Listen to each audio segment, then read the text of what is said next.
Baik, a'udzubillahi minasyaitonirrajim. Bismillahirrahmanirrahim.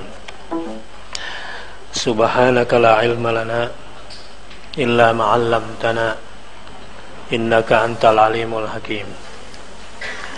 Subhanaka la ilma lana illa ma 'allamtana innaka antal alimul hakim. Subhanaka la ilma lana illa ma 'allamtana innaka antal alimul hakim. Rabbi zidni ilma. Asyhadu an la ilaha illallah wa asyhadu anna Muhammadar Rasul. Berarti kita lanjutkan ke ayat 55.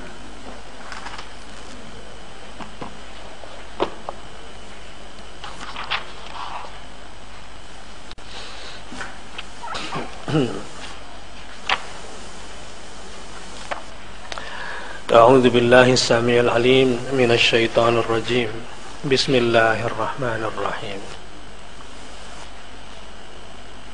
Wa idh qultum ya Musa lan nu'mina laka hatta nara Allaha jahratan fa akhadhatkumus sa'iqatu wa antum tanzurun. Sama-sama.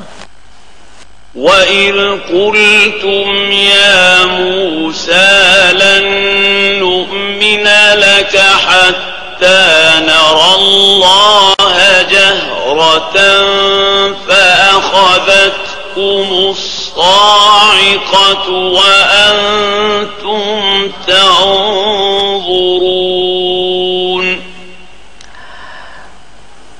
Dan ingatlah, ayat 55 ya.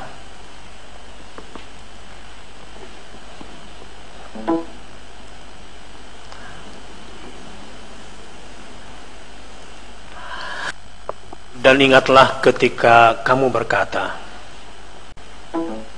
hai Musa, kami tidak akan beriman kepadamu sebelum kami melihat Allah dengan terang. Karena itu kamu disambar petir atau halilintar, sedang kamu menyaksikannya.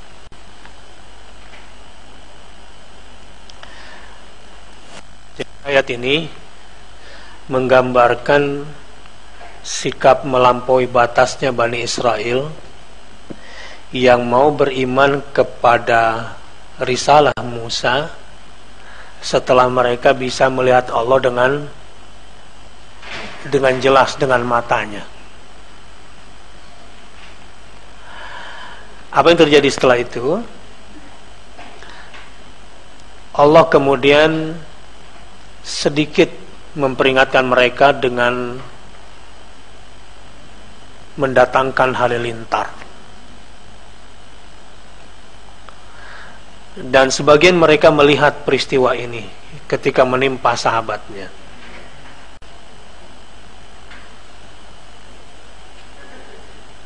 Lima-enam.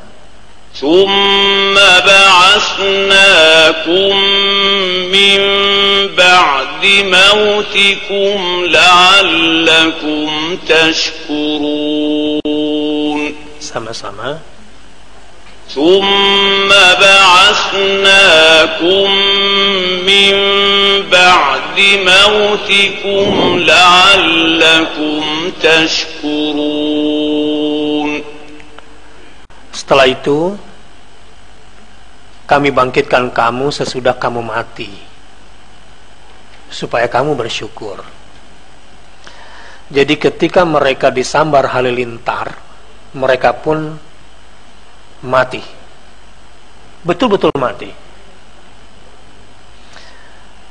Tetapi atas nikmat Allah kepada Bani Israel, Allah hidupkan lagi, dengan tujuan dihidupkan lagi supaya mereka bersyukur.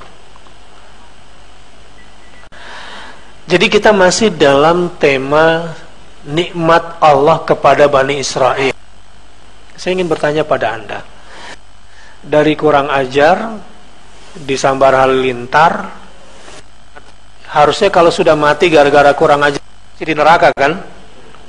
Ini karena Allah kasih nikmat sehingga dihidupkan lagi supaya bisa bersyukur. Pertanyaannya adalah, nikmat Allah kepada Bani Israel ini karena mereka hebat, karena mereka pintar, atau karena mereka bagaimana? Karena apanya? Makanya kalau mengisahkan tentang orang Bani Israel itu dikasih nikmat di dalam Quran, dia pintar. Jangan bilang karena dia pintar. Itu sebuah kekeliruan persepsi. Pasti nggak baca ayat. Sama dengan ungkapan kalau Nabi Muhammad itu diutus di Mekah itu kan gara-gara memang orang Mekah bejat, bukan? Ada yang lebih bejat dari Mekah. Nah saat itu. Nah kembali, ini kan kepada Bani Israel. Oke.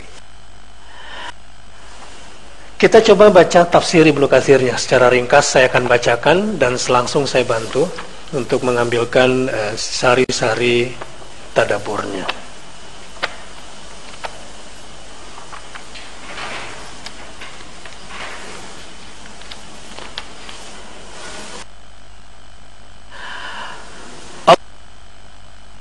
Firman, coba ganti mic-nya.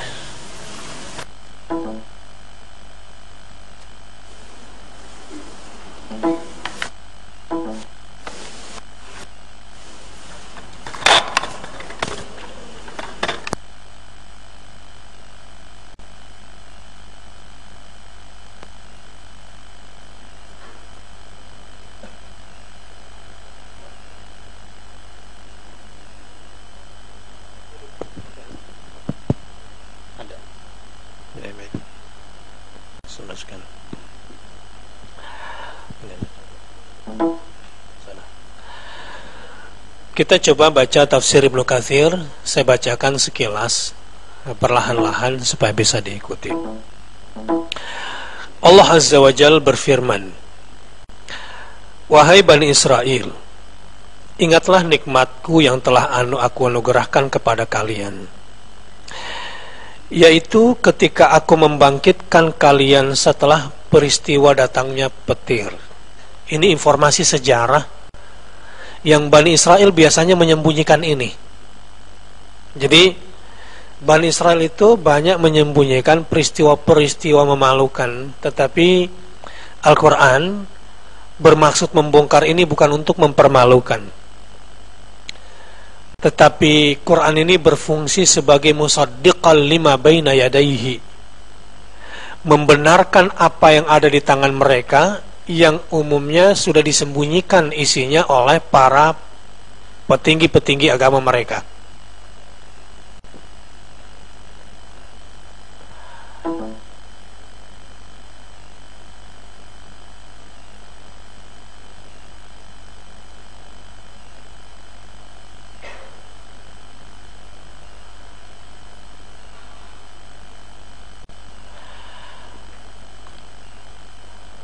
Di mana kalian meminta untuk dapat melihatku secara nyata dan kasat mata. Suatu permintaan yang tidak akan sanggup kalian tanggung, dan juga makhluk sejenis kalian. Apa menurut Anda?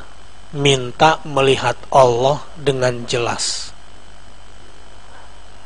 Tentu ada latar belakangnya kenapa mereka minta. Karena kan mereka itu pengennya Tuhan itu ya kasat mata, seperti halnya para penyembah matahari, penyembah bintang, penyembah bulan, penyembah sapi betina, penyembah patung. Tuhan-Tuhan dalam bentuk materi. Ada latar belakangnya. Sekarang yang harus kita coba cerna adalah, dan ini bagian daripada al-iman bil ghaib, mengimani Allah tanpa harus dengan melihat kasat mata. Padahal kita tidak puas sebelum kita melihat. Pertanyaan saya, lebih puas mana? Melihat dengan mata kasat atau melihat dengan mata pengetahuan? Kasat mata. Kasat mata lebih memuaskan. karena kelihatan. Jadi yang kasat mata ini kadang-kadang karena kelihatan walaupun itu salah. Nah, maunya yang itu aja, itu manusia biasanya. Ya enggak? Misalnya gini, anak ini suka sekali games. Sekarang sudah ada PS3 di depan matanya, misalnya. Dan dia akan diberikan mainan yang lebih baru tapi belum ada dalam bayangannya. Memang sih bakal ada sih, misalnya PS7 misalnya. Gitu ya. Tetapi yang sekarang itu ada di depan matanya, dia disuruh milih, kira-kira ambil yang mana? Dia akan lebih memilih yang di depan matanya. Melihat dengan pengetahuan bukan berarti sebetulnya tidak melihat dengan mata. Tetapi melihat dengan mata belum tentu dengan pengetahuan. Ya. Ini persoalan Bani Israel yang saat itu dihadapkan kepada dua persoalan besar. Rasionalisasi mereka yang diuji dan materialisme mereka yang juga sedang diuji oleh Allah Subhanahu wa taala. Rasionalisasi mereka dan materialisme. Mereka lebih percaya kepada yang nampak di secara materi, dan yang kedua mereka lebih percaya yang logik ketimbang yang dijanjikan oleh Allah, ketimbang yang diinformasikan oleh para rasul Allah. Saya ulangi ya, ini dua bahasa yang penting. Anda lebih percaya mana? Yang dijanjikan Allah atau yang kelihatan di mata? Berat loh jawabnya. Yang kedua, Anda lebih percaya yang mana? Yang masuk akal atau yang diinformasikan oleh Rasul? Itu juga berat loh untuk menjawabnya. Tapi dalam kehidupan dua hal ini selalu berhadap-hadapan. Dan dalam dunia kehidupan kita sehari-hari itu kita temukan. Dan disinilah perbedaan orang yang beriman dengan yang tidak beriman. Di sini perbedaan mendasarnya antara orang matre dengan yang orang yang punya perhitungan, antara pezina dengan orang yang bisa menahan diri. Di sini bedanya.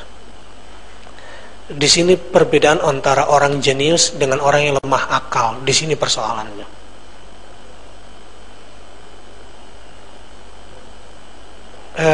Contoh lagi. Tadi siang saya tulis misalnya, kalau orang tua itu penakut, lalu tidak punya sandaran yang kuat kepada Allah, ini biasanya anaknya dipaksa bekerja walau harus lepas hijab. Ya enggak? Karena takut lapar, takut miskin. Begitu juga udah jelas bisnisnya ini haram. Bisnisnya ini haram. Tapi karena sekarang ini belum sampai target, maka anak-anaknya, keluarganya itu disuruh jualan produk yang haram ini.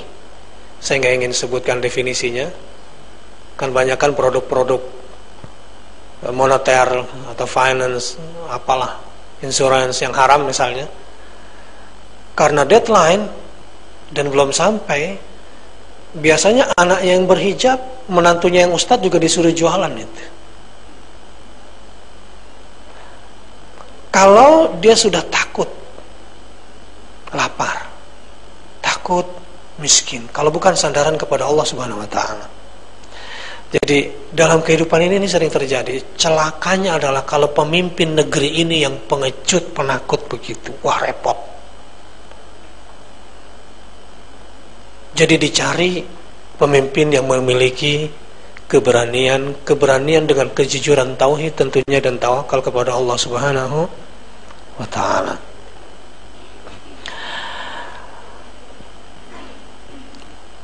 Berkenaan dengan firman-Nya, wa idh qultum ya Musa lan nu'mina laka hatta narallaha jahratan, menurut Ibnu Katsir ketika dibacakan ayat ini yang artinya Dan ingatlah ketika kamu berkata, hai Musa, kami tidak akan beriman kepadamu sebelum kami melihat Allah dengan terang.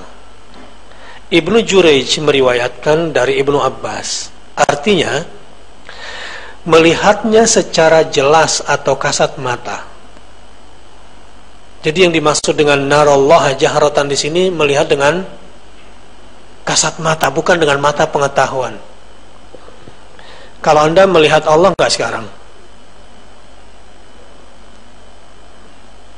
Melihat. Dengan apa?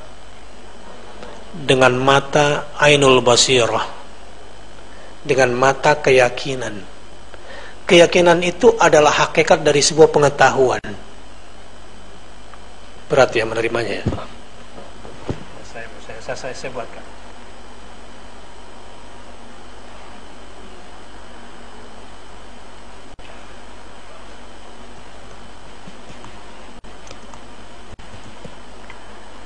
Ini persoalan. Jadi ada kelompok sufi, kelompok anti Tuhan, dan kelompok mu'tadil, moderat. Apa sih yang disebut dengan melihat Tuhan, melihat Allah itu?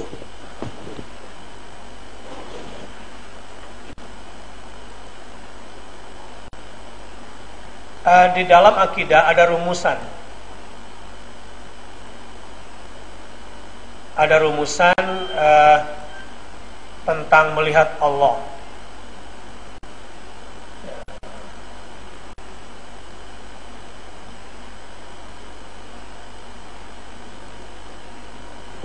Baik. 3 kelompok besar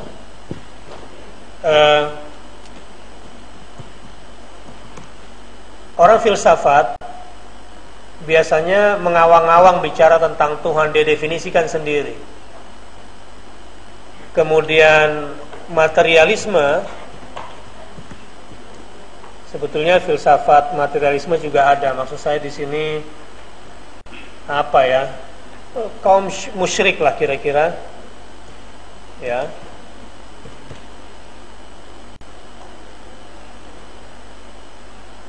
Atau begini saja, melihat Allah secara, bukan melihat Allah lah, melihat Tuhan di sini. Maaf, melihat Tuhan. Jadi yang saya maksud di sini nih secara umum dulu, melihat Tuhan. Ada kelompok yang melihatnya dengan inginnya material. Tuhan itu bersifat material. Ada yang bersifat pengetahuan. Jadi sudut pandangnya itu sudut pandang pengetahuan dan atau ilmu. Mungkin dengan ilmu sama kayak ru'yat sama hisab. Ya, hisab itu kan berarti melihat bulan dengan pengetahuan, bukan melihat bulan dengan kasat mata. Jadi tanggal sekian biasanya bulan setelah dihitung kira-kira sudah 2 derajat di atas ufuk atau 4 derajat di atas ufuk. Itu ahli hisab itu biasanya melihatnya bukan dengan kasat mata, tapi melihat dengan pengetahuan. Nah, kelompok ketiga adalah dengan keyakinan dan fakta. Kenapa saya bicara keyakinan dan fakta? Karena keyakinan inilah hakikat sebuah pengetahuan. Orang berilmu belum tentu yakin. Hakikat ilmu itu adalah kalau sudah sampai level yang namanya yakin. Keyakinan, al-ilm itu. Keyakinan itu yang membuat dia bisa melihat fakta. Nah, saya mau cerita nanti, mungkin Anda bisa mencerna. 3 minggu yang lalu di Makassar saya ketemu dengan senior saya. Dia doktor di Kairo, di Al-Azhar, kemudian sekarang menjadi seorang pimpinan tarekat Mu'tawarah di NU Makassar. Tarekat hafiz Quran, dan sekali mengulang dia pernah 2000 kali per surat. Se-Quran itu setiap surah dia ulang 2000 kali dan memang sangat ngelotok. Ini cerita saja, saya cerita kebaikannya. Pasti manusia ada kekurangannya semua. Kekurangannya diantaranya di depan saya kalau makan pakai tangan kiri terus gitu, karena mungkin kidal kali ya. Setiap orang, tapi kita harus menghormati sisi baiknya lah. Oke. Nah, satu hari dia divonis dokter meninggal dunia dan dia merasakan ketika divonis mati, tapi dia nggak berdaya. Lalu ditaruh di kamar mayat, dia juga merasa bahwa sekarang tubuhnya sudah ditelanjangi dan ditutup kain putih saja, dan dia tahu bahwa di sekelilingnya mayat semua. Singkat cerita, dia kemudian tersadar, lalu keluar, dia tahu sadar, lari dalam keadaan telanjang, lalu ditangkap oleh dokter dan disuruh masuk lagi. Dan dia sadar betul setelah dilihatkan datanya bahwa dia tuh sudah dianggap meninggal sejak 7 hari 8 malam. Tidak makan, tidak minum. Dia ditaruh di freezer oleh dokter dengan alasan karena belum dikubur. Kenapa? Selain identitasnya yang belum jelas, dan yang kedua tubuhnya itu masih hangat. Biasanya kalau orang meninggal itu kan sudah dingin, ini masih hangat. Lalu saya bertanya kepada dia, bagaimana kondisi yang Anda alami? Nah itu dia bilang, ceritanya banyak sekali. Saya seakan-akan diterbangkan ke alam. Ini peristiwa ketika dia sedang haji, tiba-tiba jantungnya off gitu. Dan dia dosen juga di Unhas, Universitas Hasanuddin di Makassar. Ketika bertanya dengan dosen-dosen, profesor di Fakultas Kedokteran, pun jawabannya yang paling tinggi adalah wallahu a'lam. Ini sudah di luar ambang materi kedokteran, dan ini juga sudah di luar ambang pengetahuan ilmu medik. Ini sudah berkaitan dengan masalah keyakinan terhadap alam gaib, dan sampai pada kenyataan bahwa yang namanya alam barzakh itu ternyata memang ada. Nah sekarang saya tanya sama Anda yakin gak alam barzakh itu ada? Tapi pasti akan hang kalau saya tanya, bagaimana Anda bisa yakin? Yakin itu kan dasarnya ilmu. Kok bisa yakin tanpa ilmu? Sama saja langsung jatuh cinta tapi tidak kenal. Belum kenal tiba-tiba I love you. Ini mungkin lagi kacau ini. Tetapi saya bisa jawab, sebetulnya kadang apa yang kita sebut dengan kenyataan itu adalah tergantung data yang masuk ke dalam benak kita ini. Ketika Anda bermimpi seakan-akan berada di satu tempat, ada peristiwa. Peristiwanya begini. Seorang pengendara mobil gitu ya, tabrakan. Kemudian pingsan. Udah nggak tahu bagaimana cara menghadapi persoalannya. Pingsan sebelum tabrakan. Deg, tubuhnya luka. Masuk IGD tidak sadar, bangun-bangun tubuhnya penuh dengan perban dan kain kasar. Dia berkata, kenapa saya? Kenapa saya? Pertanyaan saya, dia merasakan sakit nggak waktu tabrakan? Kenapa? Pingsan. Gampang sekali jawabnya. Pertanyaan kedua, tidur, mimpi dikejar-kejar harimau.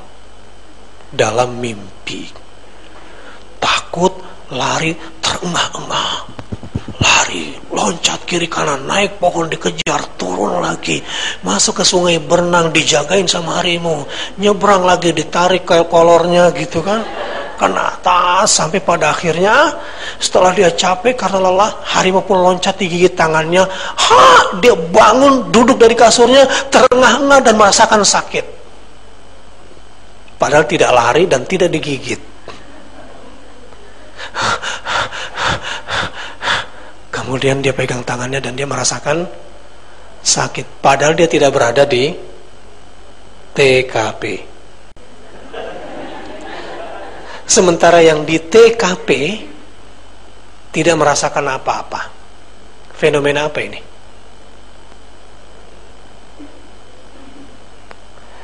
Yang di TKP tidak sakit, yang tidak di TKP tapi Anda mau yang mana? Sayangnya nggak bisa milih. Itu tergantung kepada data apa yang banyak di dalam dirimu. Maksudnya begini, bahwa apa yang kita rasakan sakit ketika kita tidak di TKP itu kan sebetulnya hanya ada dalam pikiran kita, ya, di dalam memori kita. Jadi yang sakit itu sebetulnya apa sih? Apa sih yang disebut dengan sakit itu?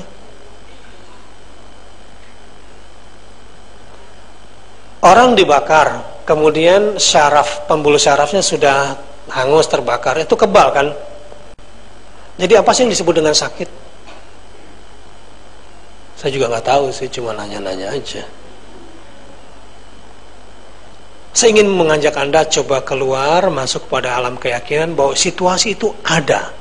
Situasi demikian ada. Dan saya berharap nanti dari kasus Bani Israel ini, kita positioningnya di yang ketiga nanti ini. Makanya beriman itu perlu pengetahuan perlu keyakinan, ketertundukan. Baik. Jadi di fenomena pertama bahwa dia di TKP tapi tidak merasakan sakit, itu karena apa?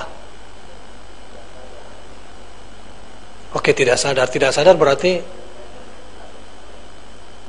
apa maksudnya tidak sadar di situ? Ini penting dijawab karena saya akan tanya kepada Anda lebih suka mana? Diazab di dunia tapi berasa, atau diazab di dunia oleh Allah tapi nggak berasa? Mau yang mana? Ada loh orang di dunia ini, khatamallahu ala qulubihim wa ala sam'ihim wa ala absarihim ghishawah wa lahum adzabun. Ada yang begitu. Ada lagi tapi tidak merasa. Tidak merasa sedang diazab. Kalau disuruh milih, setiap kita pasti pernah berdosa dong. Ya, di antara Anda nih yang paling banyak dosanya saya tahu. Siapa? Gue. Karena paling banyak omong. Yang diam pasti nggak banyak dosanya. Setiap orang paling banyak berdosa adalah saya. Dan seseorang biasanya disiksa oleh Allah, diazab oleh Allah di dunia ini, disangsi di dunia ini karena sesuai dengan kadar dosanya. Pertanyaan saya, Anda mau pilih yang mana? Disiksa di dunia berasa atau nggak berasa? Untung yang mana? Untung yang mana?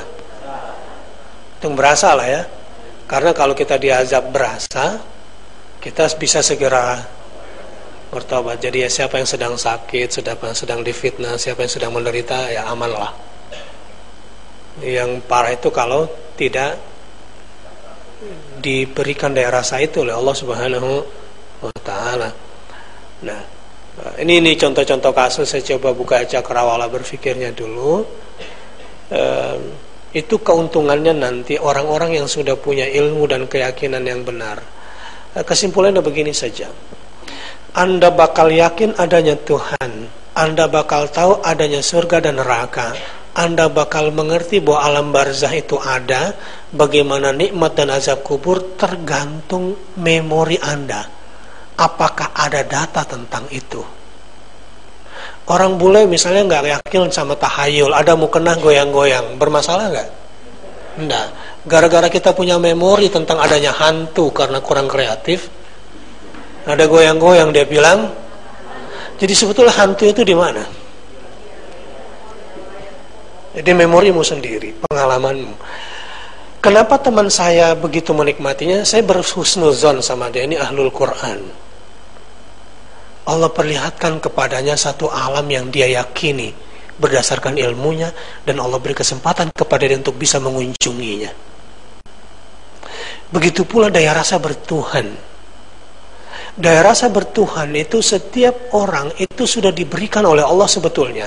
Tinggal pengetahuan dari Tuhan itu sendiri yang mestinya dimasukkan dalam bentuk apa saja yang disebut dengan belajar sampai pada tingkat keyakinan, sehingga potensi untuk punya daya rasa bertuhan dengan pengetahuan itu kemudian klop.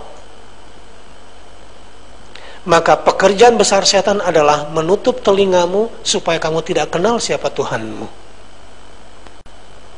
Menutup telinga berarti kamu tidak diinput data, ilmu di dalam memori tentang siapa Tuhanmu. Dan kecelakaan terbesar adalah para penyembah materi atau orang yang menuhankan ilmu. Mereka tidak akan pernah bisa sampai pada hakikat pengetahuan yang namanya keyakinan, keyakinan yang membawa mereka kepada alam fakta nantinya. Akhirat itu fakta atau lawan fakta apa? Hah? Fiksi. Akhirat itu fakta atau fiksi? Fakta atau fiksi tergantung oleh apa? Keyakinan. Keyakinan dari mana? Ilmu. Ilmu tentang akhirat dari mana? Ilmu fisika bisa menjelaskan? Tidak. Baik. Jadi susah menjelaskan Islam kepada orang Jepang kemarin, itu susah. Gimana susahnya? Satu, mereka tidak punya banyak waktu luang untuk mendengarkan nilai-nilai agama. Yang kedua, apalagi orang Indonesia pula yang ngejelasin Islam, udah nggak aman, kotor, nggak disiplin. Jangankan orang Jepang, orang Indonesia yang udah lama di Jepang aja takut pulang karena pasti ngeheng. Di sana tuh orang berjalan kan sudah dengan sistem. Jadi nyebrang jalan sambil main SMS tuh nggak ada masalah karena sistem sudah berjalan kan. Indonesia jangan coba-coba. Anda nggak akan dapatkan di sana orang nyebrang lihat kiri kanan kayak di kita gini, nggak akan. Makanya itu bahayanya buat mereka. Tiba-tiba ada yang mabuk nyetir gitu kan, nabrak. Tapi semabuk-mabuknya mereka pun, lihat alam materi yang sudah masuk ke dalam benak mereka dan menjadi sebuah sistem keyakinan yang ada pada diri mereka. Ini juga agak berat. Ada orang mabuk di Jepang itu kan, kalau Jumat malam itu mabuk nasional ceritanya, semua mabuk. Tapi karena budaya bersih, kita tidak dapatkan banyak buang sampah orang di pinggir jalan, tapi juga tidak ada tempat sampah. Saya juga bingung, saya kan orang yang uzur ini, suka buang ingus kan, jadi buang tisu susah sekali. Akhirnya saya baru tahu di sini nggak ada tempat sampah di jalan. Jadi gimana? Sampah harus dibawa pulang, dan mereka harus punya bag sendiri yang harus mereka beli. Dan buang televisi, buang kulkas itu bayar 300.000 lah kira-kira, 3.000 yen gitu. Jadi buang itu lebih mahal, jadi mendingan kasih tetangga gratis. Tapi yang menarik adalah ketika si orang mabuk ini mabuk karena sistem sudah berjalan. Kalau ada orang mabuk di Indonesia bawa botol begini, kira-kira mau ngapain? Hah? Di sana ada orang begini, itu cari tempat sampah. Saat mereka kehilangan akal, alam bawah sadar mereka untuk hidup bersih dan cari tempat sampah, dan tempat sampah di sana tuh 6 lubang. Dan itu sudah dididik sejak TK. Itu habit itu berulang-ulang sehingga mereka begitu yakin. Jadi sampai ketika kehilangan akal saat dia mabuk pun masih sempat cari orang Indonesia. Kalau udah mabuk muntah di mana-mana. Baik. Ini cakra Allah berpikir dulu, saya coba buka supaya kita lebih mengenal diri. Nah, kualitas Bani Israel itu adalah dia ingin melihat Tuhan secara material. Sementara kelompok sesat lainnya adalah ingin melihat Tuhan hanya berdasarkan ilmu. Dan yang betul sebetulnya adalah dengan keyakinan Dan itu akan menjadi fakta. Yang disebut fakta sesungguhnya melihat Tuhan itu bukan melihat wajah Tuhan atau fisik Tuhan, tidak. Tetapi keberadaan sesuatu atau makhluk yang menjadi ciptaannya itu menjadi media orang yang berkeyakinan. Cara dia melihat Tuhan. Jelas? Sampai di sini saya nggak sempat tuliskan semua. Saya lanjut. Disinilah perlunya tadabbur Quran. Di majelis Asmaul Husna saya menikmati. Saya ingin cekoki pikiran saya. Anda nih harus belajar Asmaul Husna, Asma wa Sifat. Harus.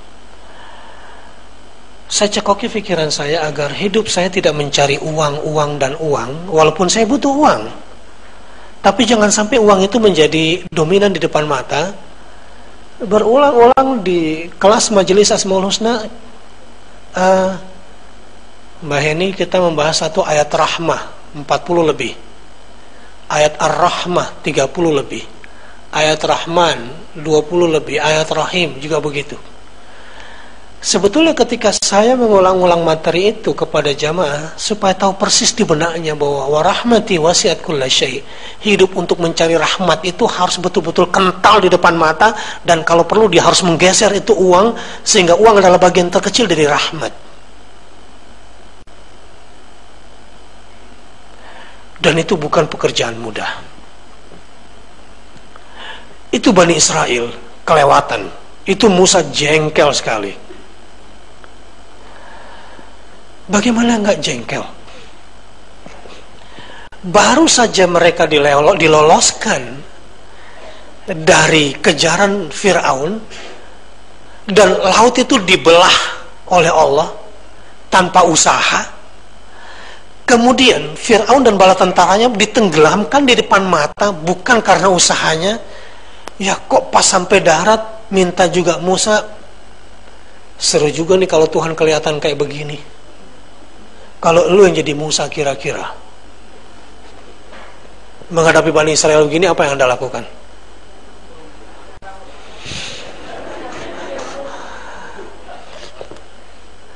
Kalau saya mungkin gak sanggup kali. Tapi sejujurnya pada akhirnya Nabi Musa gak berhasil juga loh bawa Bani Israel, sehingga harus belajar dengan Nabi Khidir. Dan cuma sedikit yang beriman kepada Nabi Musa. Tapi Nabi Musa berhasil dalam dakwahnya, karena tugas dia cuma menyampaikan kebenaran secara konsisten. Baik. Baru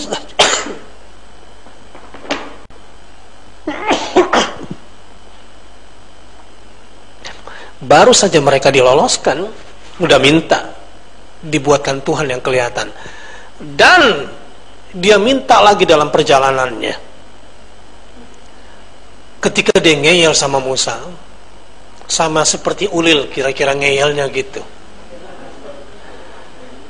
Apa dalam kasus Irsyad Manji? Kok penerus idealisme Nabi Lut yang sudah dihujankan batu mau didengarkan omongannya di Indonesia? Apa kata ulil? Kalau memang dia pernah dihujani batu, kenapa Tuhan tidak hujani batu juga sekarang sama si Irsyad Manji? Kan Tuhan yang dulu sama yang sekarang sama juga. Sampai begitu dia menyampaikan. Ini saya kira sekelas Bani Israel. Kebebalannya itu. Ya, harus selalu ada memang kelas-kelas itu. Fa'akhadhatkumus sa'iqatu antum tanzurun. Kita lanjut ya.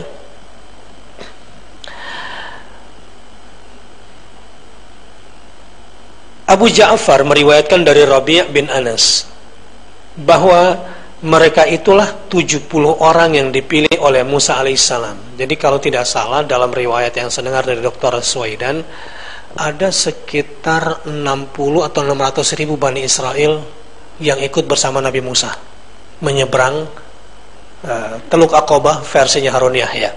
Jadi Laut Merah yang menjorok ke dalam di Teluk Aqabah. Itu nanti kalau Anda pulang dari arah Israel Palestina menuju Mesir itu lewat situ. Ingat waktu kita makan-makan di samping situ? Ya, di Teluk Aqabah itu.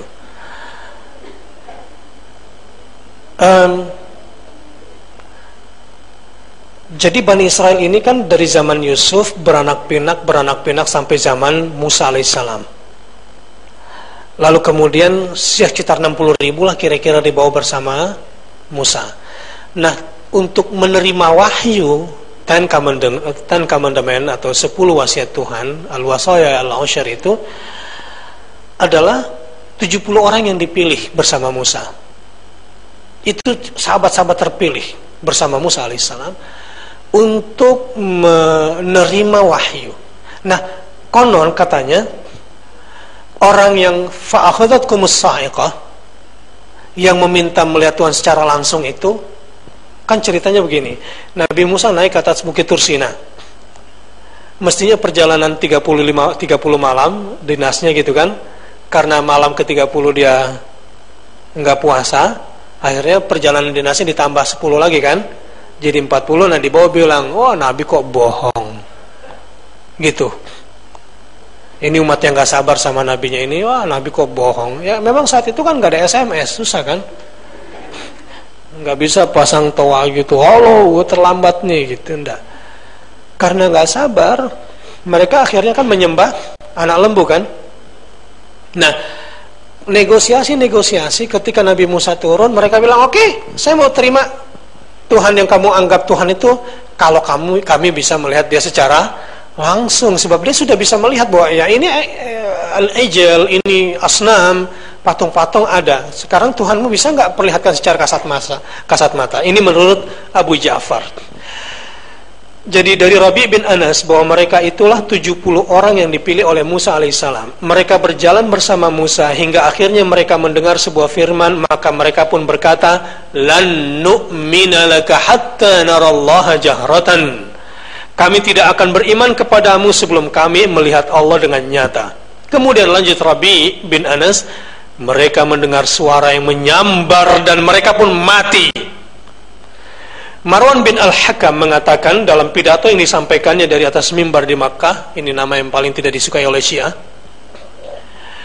petir berarti suara keras dari langit. Petir yang dimaksud adalah suara keras dari langit. Itu tafsirannya.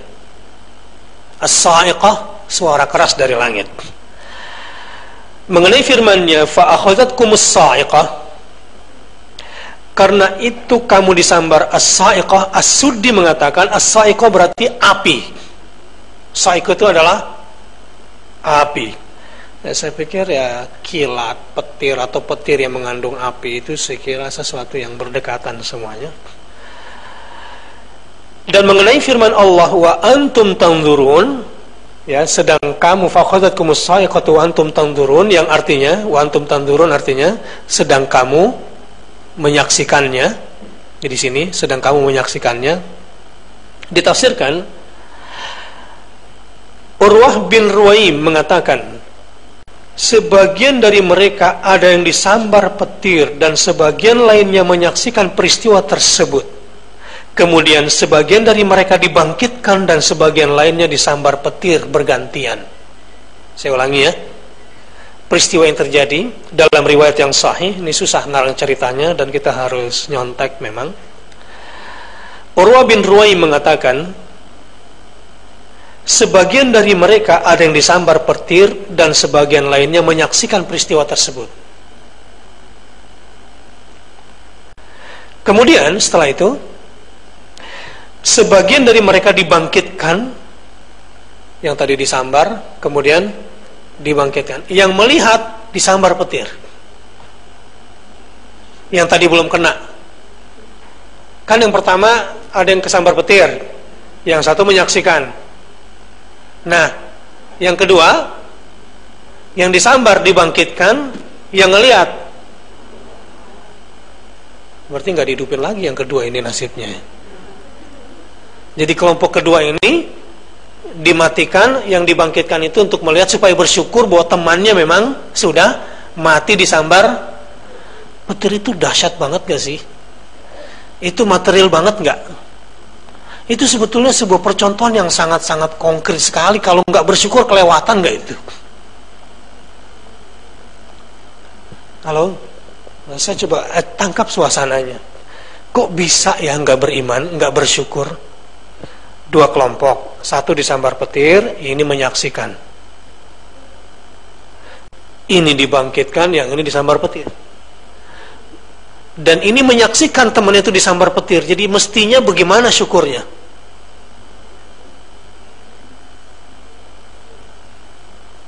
Belum nyambung kali ya perasaannya.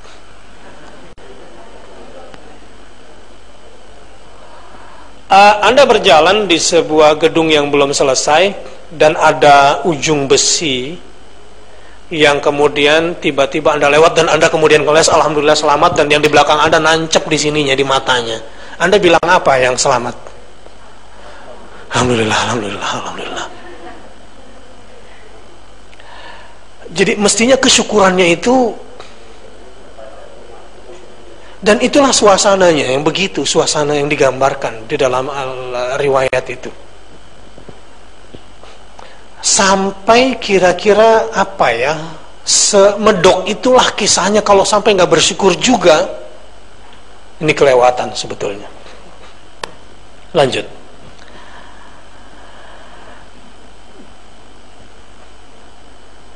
Dan mengenai firman-Nya fa akhadhatkumus sa'iqah, ini ada tafsiran lain yang artinya sedang kamu menyaksikan. As-Suddi mengatakan, maka mereka pun mati. Lalu Musa alaihissalam bangkit dan menangis seraya memanjatkan doa. Ini riwayat As-Suddi. Mereka pun mati, Nabi Musa menangis dan berdoa. Apa doa Nabi Musa? Ya Rabbku, apa yang harus aku katakan kepada Bani Israel jika aku kembali kepada mereka, sedang Engkau telah membinasakan orang-orang terbaik di antara mereka? 70 ini orang pilihan. Nah, ini doa Musa diriwayatkan oleh As-Suddi. As-Suddi ini kuat sekali. Jadi riwayat lain bahwa Nabi Musa berdoa dan keluhannya seperti itu, curhatnya. Apa kata Bani Israel nanti? Pasti mereka tidak akan beriman lagi karena orang terbaiknya yang terbunuh. Lau syi'ta ahlaktahum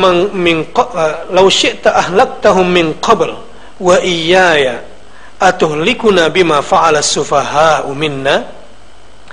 Jika engkau kehendaki, tentulah engkau membinasakan mereka dan aku sebelum ini. Apakah engkau akan binasakan kami karena perbuatan orang-orang yang kurang akal di antara kami? Al-A'raf 155. Kemudian Allah mewahyukan kepada Musa bahwa 70 orang yang bersamanya itu telah menyembah anak lembu. Allah mewahyukan kepada Musa apa dosa mereka? Ya. Karena mereka yang 70 orang itu tanpa sepengetahuan Musa telah menyembah anak lembu. Lalu Allah menghidupkan mereka sehingga mereka bangun dan hidup seorang demi seorang, dan satu sama lain saling menyaksikan bagaimana mereka hidup kembali. Kata As-Suddi selanjutnya, itulah makna firman Allah Ta'ala, "Tsumma ba'atsnakum min ba'di mautikum la'allakum tashkurun." Ini makna ketika dibangkitkannya itu. Setelah itu kami bangkitkan kamu setelah kamu mati agar kamu bersyukur. Rabi' bin Anas mengatakan, kematian mereka itu merupakan hukuman bagi mereka, lalu dibangkitkan kembali hingga datang ajal hidupnya. Hal senada juga disampaikan oleh Qatadah. Jadi kematian mereka itu merupakan hukuman bagi mereka, lalu dibangkitkan kembali hingga datang ajal hidupnya, supaya mereka bersyukur. Baik, saya kira 2 ayat ini coba kita tambah pemahaman kita. Sebelumnya ada pertanyaan? Ada pertanyaan? Tidak ada. Coba kita lihat tafsir kosakata. Yes, Mbak Maya langsung aja.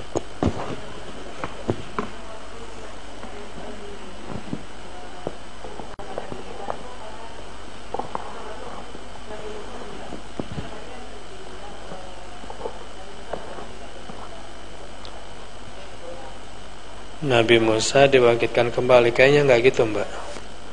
Jadi yang kena itu adalah mereka-mereka yang menyembah anak lembu. Nabi Musa tidak termasuk yang menyembah anak lembu. Dan di sini tidak diceritakan. Coba As-Sudi mengatakan maka mereka pun mati. Lalu Musa alaihissalam bangkit dan menangis seraya memanjatkan doa. Jadi setelah melihat semuanya mati, Nabi Musa mungkin bangkit dari duduknya.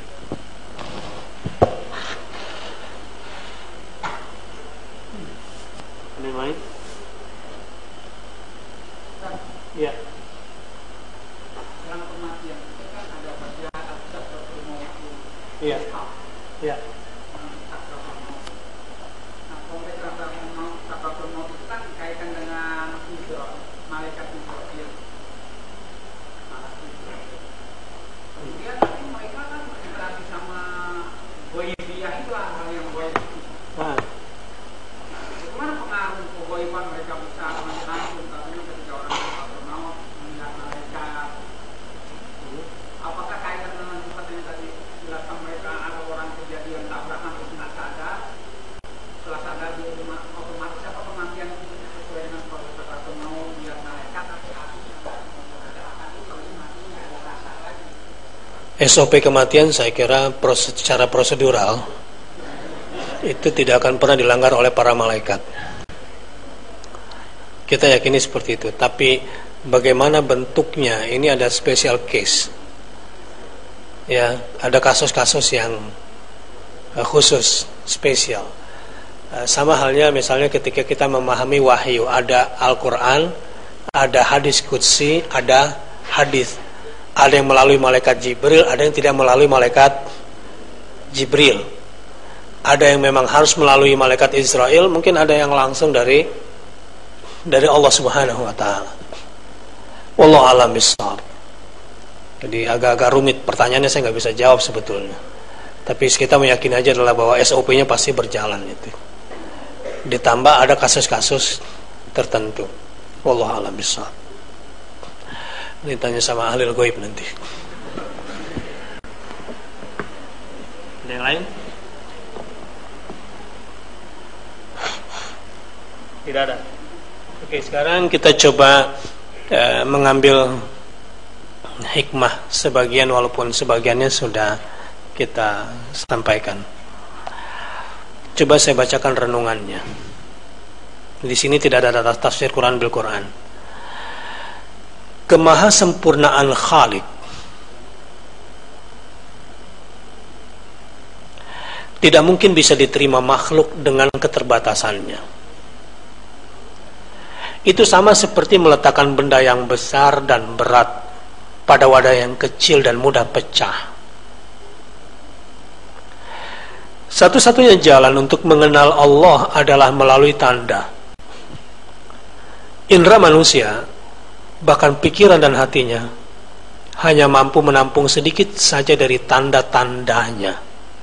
Tetapi itu sudah sangat jelas untuk membuktikan bahwa Dia itu ada. Apapun yang kita lihat dengan mata kita yang terbatas itu juga sifatnya terbatas, termasuk Tuhan buatan manusia. Lain halnya ketika di surga kelak, di mana para penghuni surga diberi kenikmatan oleh Allah untuk melihat wajahnya. Ini sebuah ilustrasi yang dihasilkan dari sebuah renungan. Dan ini juga mengutip dari qaul para ulama secara ma'thur. Jadi ini sebetulnya materi pada malam hari ini, kalau ingin diambil hikmahnya, kita bisa saling sharing ini. Anda lihat angle yang mana kira-kira dari ayat yang kita pelajari pada malam hari ini, mau ambil kasus yang mana. Akan lebih bagus kalau kita nanti berdiskusi. Ayat 56. Penyebutan kata dari kematian untuk mempertegas bahwa yang dimaksud adalah Allah membangkitkan mereka dari kematian yang hakiki. bukan mati suri tauladan. Dan untuk mencegah prasangka bahwa mereka dibangkitkan dari pingsan atau tidur. Jadi ini bukan tidur, bukan pingsan. Ini sungguh-sungguh mati betul. Peristiwanya itu seperti itu betul, keajaibannya. Baik.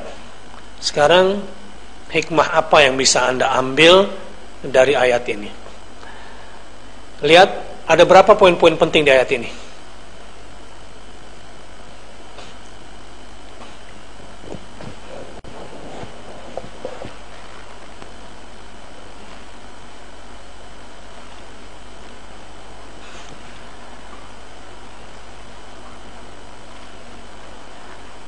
Satu,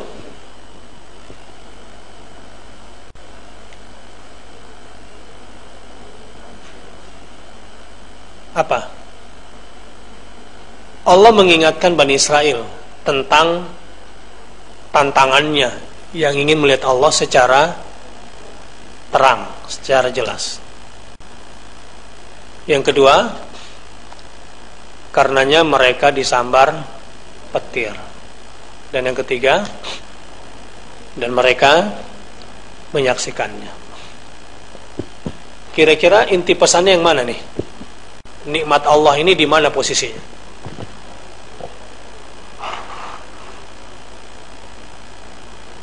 Nikmat Allah di sini barangkali di ayat 56-nya ya. Ya. Ini ceritanya. Jadi nikmat Allah itu pada dibangkitkan. Setelah itu kami bangkitkan kamu sesudah mati supaya kamu bersyukur. Baik.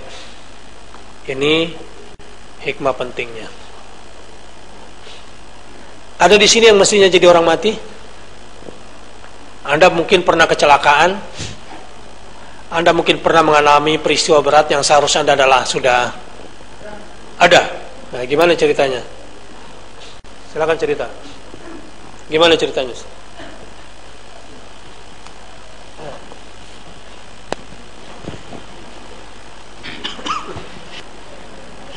Bismillahirrahmanirrahim. Jadi saya punya pengalaman dalam konteks waktu sakit. Ya. Jadi begitu setelah dioperasi, kemudian mungkin ada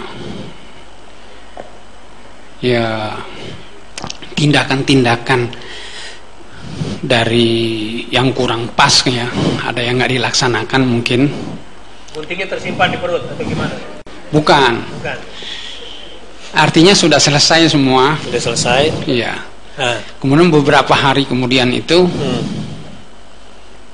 ya saya lupa bahwa hari apa 2-3 hari atau 4 hari 5 hari, saya itu merasakan sudah kayaknya kita ini sudah nggak ada badan lagi rasanya. Oh gitu. Nggak ada fisik lagi. Yaudah. Seharian kayak nggak sadar begitu. Setelah itu saya merasakan bahwa kita kayaknya udah kepotong-potong itu, udah nggak ada punya fisik lagi, badan ini saya nggak rasakan. Akhirnya pada suatu titik itu saya melihat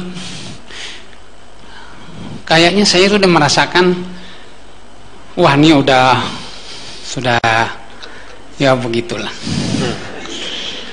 Terus? The time is over. Saya merasakan itu. Akhirnya saya melihat suatu yang taman yang indah. Oh ya. Iya. Saya melihat suatu taman yang indah, rumput-rumputan yang luas. Dalam kondisi sakit itu. Badan saya nggak merasa apa-apa gitu. Saya lihat suatu taman lah. Iya. Waduh, bagus banget itu. Rumput-rumputan, ya macam-macam lah taman yang luas. Seperti kita lihat turun dari Gunung Gede atau kita lihat dari Pangrango tuh pokoknya indah banget deh, suatu yang terus begitu. Akhirnya saya ngomong begini, waktu itu anak saya keberapa ya, dari istri yang mana? kelima, anak kelima. Istri yang mana? Istri yang di situ tuh. Iya, terus oh ibadah tuh khair. Terus jadi yang kelima, waktu anak yang kelima. Berarti umurnya baru 13 tahun sekarang. terus akhirnya melihat suatu pemandangan yang indah itu, saya tiba-tiba tuh ingat anak. Akhirnya ya berat juga sih waktu itu emang, tapi benar itu. Maksudnya berat itu saya berjanji setelah itu saya kaitkan dengan anak itu, bahwa saya belum ya bahasanya apa ya, kalau yang digampangin belum mau ke tempat itu. Belum mau ke tempat indah itu. Salah. Karena masih ada anak nih. Pikiran gitu, ya Allah. Saya ngomong. Untung ingat anak, kalau ingat bini pengen ke situ kali ya. Karena dikaitan sama Quran kan tentang yatim ada hal yang khusus kan. Banyak ayat-ayat terkaitan dengan yatim. Dengan kondisi-kondisi itu. Jadi kita punya tanggung jawab kaitan dengan yatim, dengan apa Quran itu begitu banyak ya. Penipu-nipu agama semua dikaitan dengan yatim. Jadi kita merasa bahwa yatim itu suatu yang memang beban berat juga buat Oke, jadi yatim. Peristiwa itu akhirnya nggak jadi mati. Akhirnya saya tuh berkata, wah, ya dah saya nanti ada urusan anak, ya dah saya mau mensiarkan Islam. Saya janji itu. Oh, disitulah ada titik balik kesyukurannya ya. Saya ada janji itu. Saya ada janji untuk Islam. Ya, anak, keluarga, janji untuk Islam. Berat juga nih. Iya. Emang tuh amanah, tanpa itu juga itu. Setelah itu sederhananya. Setelah itu saya itu buang ini, Allah kasih obat itu betul-betul kita merasakan bahwa asyafi itu Allah. Saya tiba-tiba keluar angin, dan itu saya sadar langsung. Keluar angin dari mana? Keluar angin dari bawah. Terus tiba-tiba saya tuh keluar angin, langsung merasakan. Itu kan dari dada dia keluarnya tadi, tapi sebetulnya lewat bawah. Iya. Terus gitu saya merasakan gitu seolah. Iya, suaranya gak usah disebutin lah. Enggak, saya juga nggak dengar contohnya. Pertanyaan mendetil, terus menjurus. Akhirnya tuh, akhirnya tiba-tiba saya merasakan tuh badan itu udah ada lagi. Udah nggak ada lagi. Ada lagi, datang lagi. Gara-gara angin itu. Fisik itu terus ada lagi. Berarti udah merasakan fisik kita. Berarti kempes banget tadi. Oke, bagus. Wallahu a'lam bishawab. Tapi bagus ya efeknya tadi ya, tentang dakwah, tentang memelihara yatim ya, efek-efek syukurnya, dan sekarang kelihatan jadi orang soleh, mudah-mudahan husnul khotimah. Ya, bagus. Baik, coba sekarang kita coba sharing yang lebih dalam lagi. Anda punya pendapat apa tentang ayat ini? Ya, Pak. Silakan. Ya. Bismillahirrahmanirrahim. Assalamualaikum warahmatullahi wabarakatuh. Melihat dari butir 3-nya itu Pak Ustadz, jadi kalau kita rangkai dari 1, karena itu kamu disambar halilintar sedang kamu menyaksikan sebagiannya. Setelah itu kami bangkitkan kamu sesudah kamu mati. Supaya yang menjadi pertanyaan saya itu begini Pak Ustadz, jadi sebetulnya dalam proses kita dimatikan itu mestinya ada peristiwa-peristiwa, Pak Ustaz. Ada rangkaian, kok tiba-tiba mengapa disimpulkan supaya kamu bersyukur bahasanya. Jadi saya menjadi pertanyaan bahwa mesti di sana ada sesuatu. Ada rangkaian. Nah, barangkali ada pembahasan lebih lanjut, ada apa sebetulnya dalam kematian itu, sehingga terus mereka care bahwa oh iya kita harus bersyukur. Bagus sekali. Makasih. Ya itu tadi, kalau nggak bersyukur tuh kelewatan deh. Kenapa? Karena kita baca ayat-ayat tentang orang-orang yang sudah terlanjur disiksa lalu minta dikembalikan lagi ke dunia. Anda diberi kesempatan untuk hidup barang sekejap saja, niscaya kami akan beramal saleh. Itu sebetulnya rahasia yang paling penting. Dunia ini darul amal, akhirat itu darul jaza. Saya pernah ceritakan, tapi saya ingin ulangi sekali lagi. Saya bertemu dengan seorang, kalau pasukan khususnya angkatan laut namanya Denjaka, ya, Denjaka. Jadi jenderal ini cerita kepada saya, Ustaz, sekarang saya baru tahu yang namanya sakit itu, kalau yang disebut dengan sakit adalah kalau otak kita tidak diberi oksigen. Ini cerita dia. Saya seorang komandan, dia bilang, dulu kami adalah pasukan khusus dan kami sebagai tim infiltrasi, sabotase. Tugas kami adalah menyelam ke kapal musuh dan tidak boleh menggunakan oksigen agar tidak menimbulkan kecurigaan. Dan kami tidak boleh muncul sebelum sampai di bawah kapal itu, dan itu terlalu jauh buat kami. Makanya mata mereka kan seperti kodok gitu, mau keluar kan, karena nahan. Dari sekian banyak rintangan-rintangan yang harus dilakukan, yang paling berat katanya, dia cerita panjang sepanjang perjalanan kami keliling Sumatera Barat ketika terjadi gempa. Saya berdua sama dia naik Mercy saat gempa pula keliling Sumatera Barat untuk bagi-bagi sembako. Yang namanya sakit itu adalah kalau tidak dikasih oksigen ini ketika kami menyelam.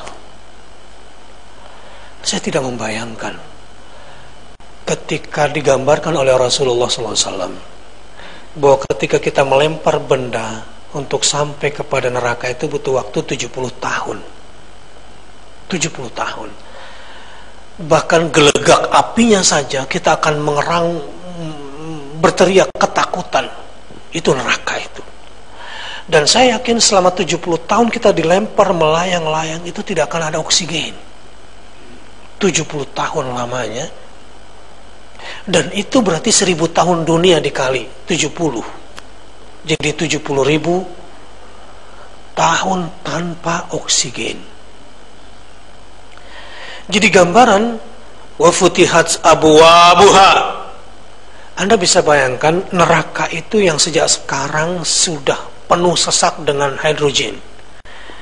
Kata-kata wa futihat abwabuha itu neraka nanti dibukanya nggak pelan-pelan. Kayak di 21 gitu ya. Pintu teater.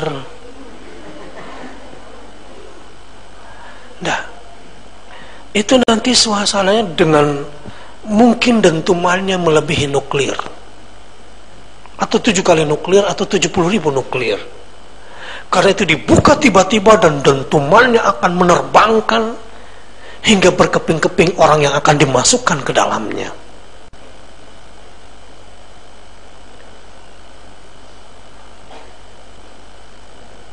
Nah, saya tidak membayangkan Ustaz ketika 70.000 tahun saya harus melayang-layang tanpa oksigen sambil mendengarkan gelegak neraka yang tidak sanggup untuk saya terima. Dalam posisi itu, kira-kira kalau diberi kesempatan barang semenit lalu bertobat-tobatan nasuha, untung nggak? Untung besar kan? Seandainya hamba diberi kesempatan, mungkin kalau Anda dikasih kesempatan gitu udah seperti tadi, boleh balik lagi, apa yang pertama kali Anda lakukan?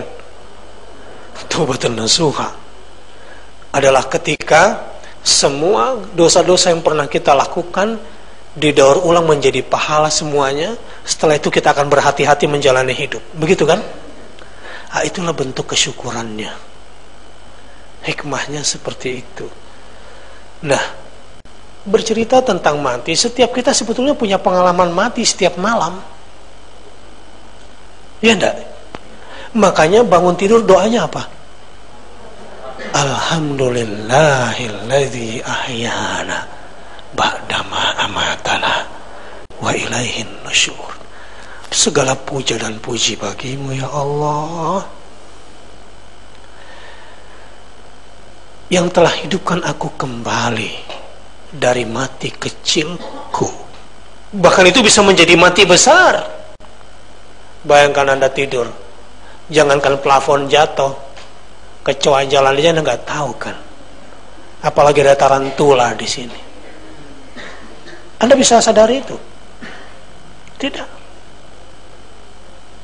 Yang tidur di ruangan ini, tiba-tiba ini jatuh, jatuh kepalanya. Oh, jangan di sini. Karena saya sendiri pernah mengalami bertamu di sebuah rumah, lampu kristalnya jatuh persis di depan mata saya. Untungnya bukan di kacanya, di kayunya, dan itu tajam. Tok! Seperti dentuman meledak. Siapa yang pernah duga kalau lampu kristal yang dipasang itu nggak bisa jatuh? Siapa yang bisa merasa aman? Walaupun nggak harus takut itu, tetapi kita nih selalu dalam ancaman kan? Bayangkan, enak nggak kalau naik kereta dari Jakarta ke Jogja cuma 70 menit? Enak nggak? Itu 280 km per jam dari Tokyo ke Nagoya. Tapi kalau tabrakan kira-kira, saya inget film gitu, sabotase di film-film tentang kereta api. Ketika yang tadinya lagi enak nulis, tiba-tiba langsung ke film. Karena apa? Ketika berpapasan entah satu kereta dengan kereta lain, tup, begitu, itu angin tup, begitu cepatnya. Astagfirullahaladzim. Jadi nggak ada tempat aman bagi kita kan? Bahkan dunia, bumi yang kita pijak ini nggak lebih keras daripada combro. Oh iya, apa isinya bumi? Hah? Apa isinya bumi? Cairan. Apa isinya combro? Tergantung ya. Oncom. Selain oncom apa lagi yang dalamnya? Onde. Hah? Onde gula. Misro. Misro. Ini bumi ini enggak lebih keras dari onde-onde sebetulnya. Nah, bedanya itu kecil ini besar. Jadi kematian itu sebetulnya selalu mengancam kita setiap saat, dan setiap orang mestinya merasakan suasana itu. Jadi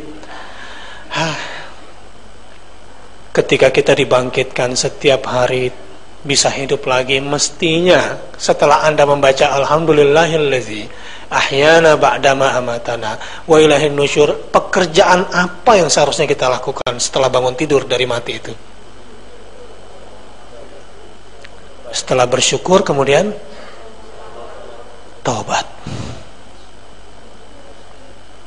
Coba bayangkan, Anda mau pergi ke kantor, mau kerja. Saya juga nasihati diri saya sendiri.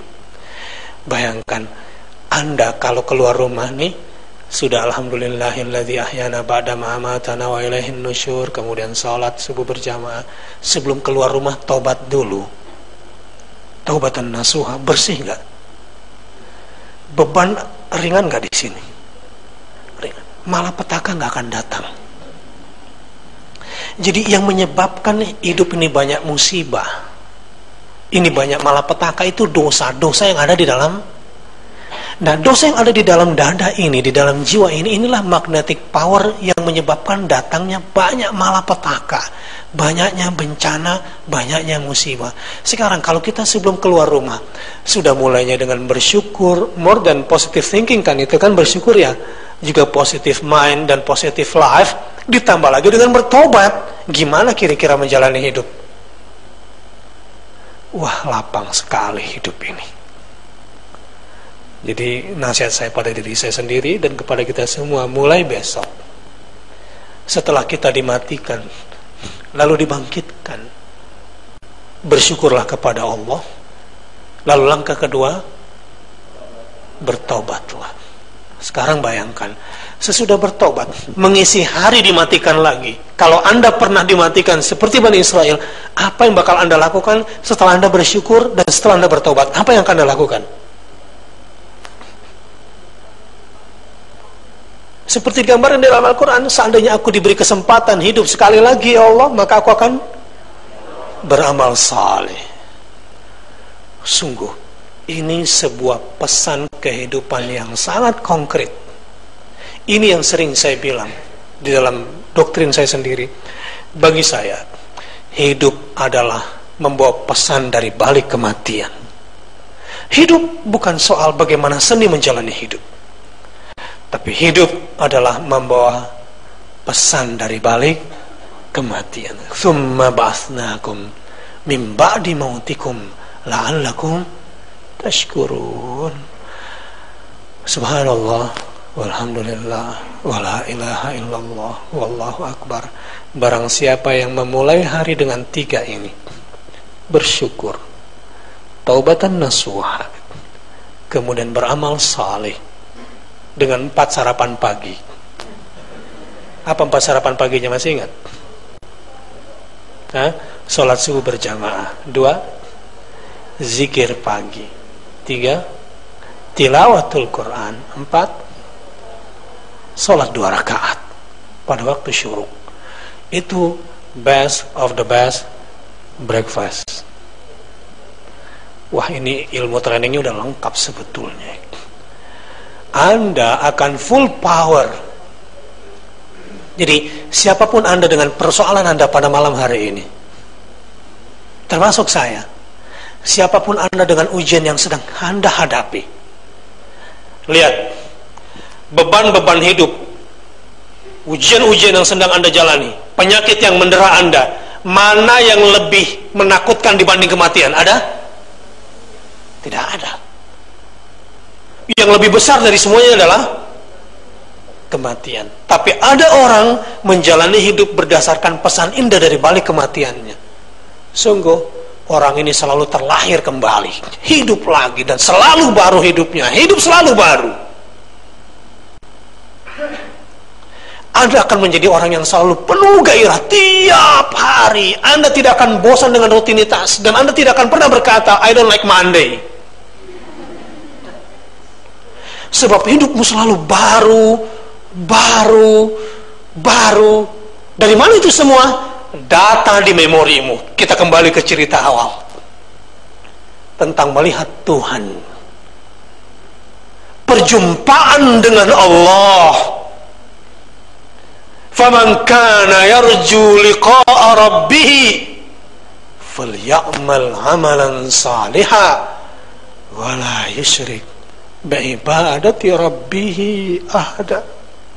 Hidup bersama Allah, merasakan keindahan menyebut nama Allah. Hidup dipenuhi dengan perjumpaan dengan Allah. Setiap yang dilakukannya hanya berharap balasan dari Allah. Setiap ancaman yang dihadapinya, dia cuma takut pada murkanya Allah. Ketika dia dalam keterpurukan, tidak ada sandaran yang paling kuat selain Allah. Dan tidak ada cinta yang paling indah untuk dia kejar selain cintanya Allah. Allah. Inilah yang disebut dengan berjumpa, melihat Allah yang sesungguhnya. Dengan ma'rifatullah. Kalau ada ilmu paling tinggi yang akan membuatmu sampai pada puncak perjumpaan dengan Allah adalah ilmu mengenal tentang Dia, mengenali zatnya, mengenali asmanya, mengenali sifatnya, dan mengenali perbuatan-perbuatannya. Inilah suasana tadabbur yang kita harapkan, dan kita sudah terbebas sekarang dari gaya hidup Bani Israel yang sangat murahan, ingin melihat Tuhan dengan kesombongannya, dengan kasat mata. Anda sudah masuk ke alam cerdas sesungguhnya, dan Anda sudah merasakan perjumpaan dengan Allah yang sesungguhnya. Begitu saya sudah putar balik materi ini dan hikmah ayat ini, dan begitulah hendaknya orang-orang beriman menyikapi ayat pada malam hari ini. Saya kira sudah cukup lumayan materinya, sedikit tapi mudah-mudahan menyentuh. Ada yang sempat mencatat, ada yang sempat merekam, Nanti minta sama kameramen yang sedang mengambil itu semua. Mudah-mudahan bisa dipetik maknanya. Sebelum saya tutup, ada diskusi? Ya.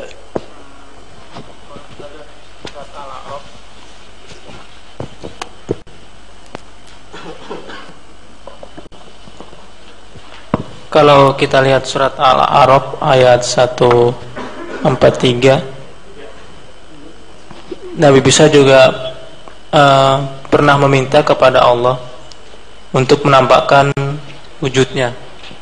Apakah ada korelasi dengan ayat Al-Baqarah yang kita bahas pada malam hari ini?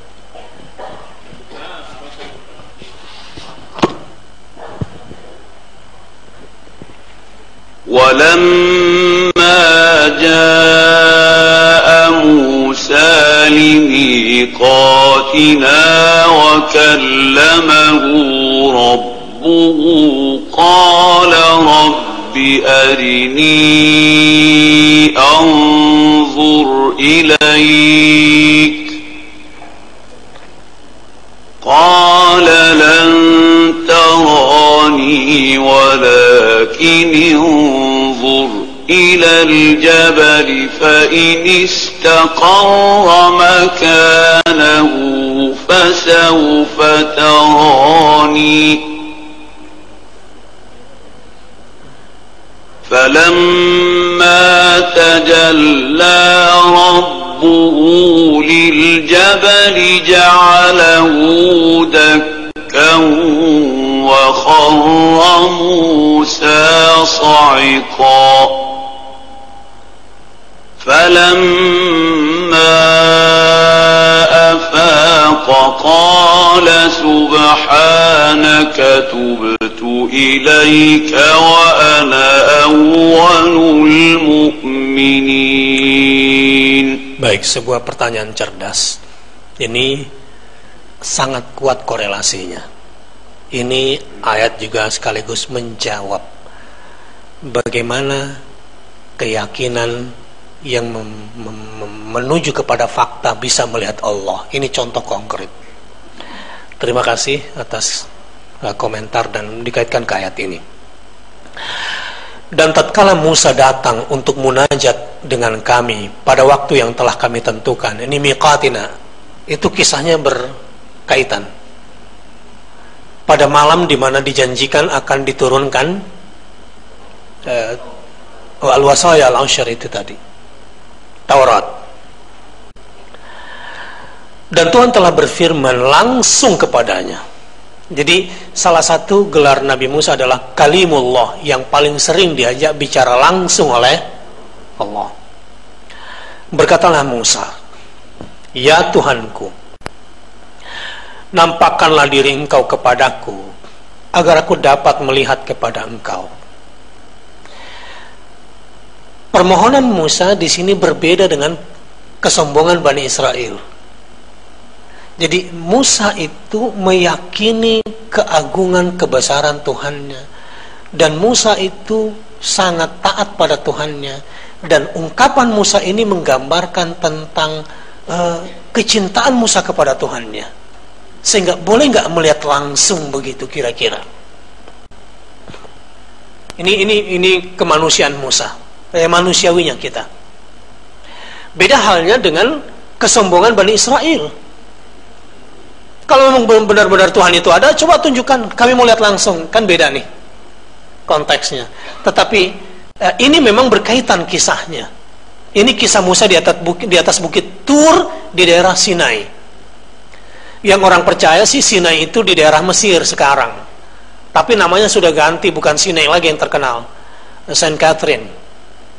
Nah, di situ ada seorang martir menurut bahasa Nasraninya, Saint Catherine di situ. Tapi dari temuan ilmiah modern bahwa yang disebut Tur Sinai itu sebetulnya daerah Sinai itu bukan di Mesir, katanya di sekitar Riyadh. Ada temuan-temuan arkeologi yang bisa membenarkan itu. Tapi kisah ini sangat berkaitan. Ini ketika Musa berada di atas bukit Tur di daerah Sinai. Kalau mau naik ke sana sampai ke atas 2 jam naik onta. Ya.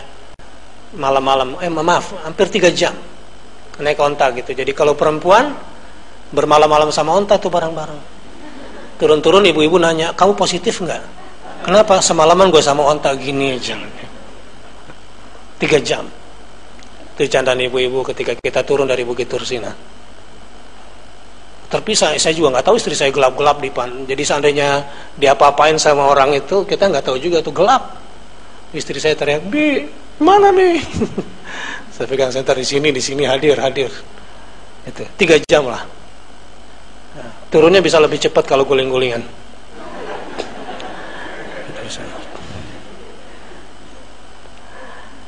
Tuhan kemudian berfirman, kamu sekali-kali tidak sanggup melihatku.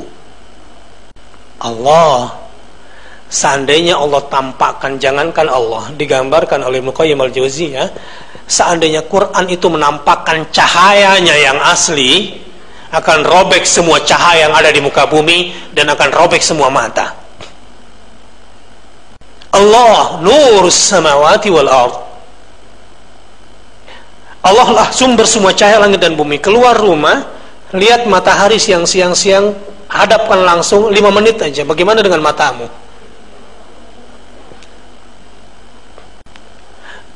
Terus bagaimana gambarannya Ustadz? Orang-orang yang nanti di surga Firdaus dimampukan bisa melihat wajah Allah. Wow, kira-kira orang itu sudah supported by sistem Allah. Kira-kira sebesar apa itu retinanya? Sehebat apa batinnya? Tapi jangan gambarkan dalam bahasa fisik. Sehingga Ibnu Qayyim mengatakan, kalau ada tempat paling suci yang pantas Allah kunjungi di muka bumi, demi Allah bukan Ka'bah, demi Allah bukan Masjidil Haram. Kalau ada tempat yang paling pantas untuk Allah kunjungi di dunia ini adalah kalbu manusia yang sudah ingin seperti Arsyur Rahman. Adalah kalbu yang penuh dengan kekuatan cahaya, yang siap menerima kehadiran Allah, adalah orang yang selalu menyebut namanya dan membaca ayat-ayatnya. Di dalam kalbnya itu, orang itulah yang pantas untuk dikunjungi oleh Allah, tentu bukan zatnya. Salah satu percikan dari asma'nya. Andai Anda sudah dipercikan satu saja dari percikan al-mulk, qul Allahumma malikal mulk tu'til mulka man tasha. Kalau nama Al-Malik dipercikan kepadamu, kalau Asy-Syafi sudah dipercikan ke dalam hatimu, kamu akan menjadi agen kesembuhan Allah Azza wa Jalla. Kamu akan menjadi distributor kekuasaan Allah Subhanahu wa ta'ala. Itu qalb. Jelas? Ini gambaran-gambaran ayat seperti ini. Terus,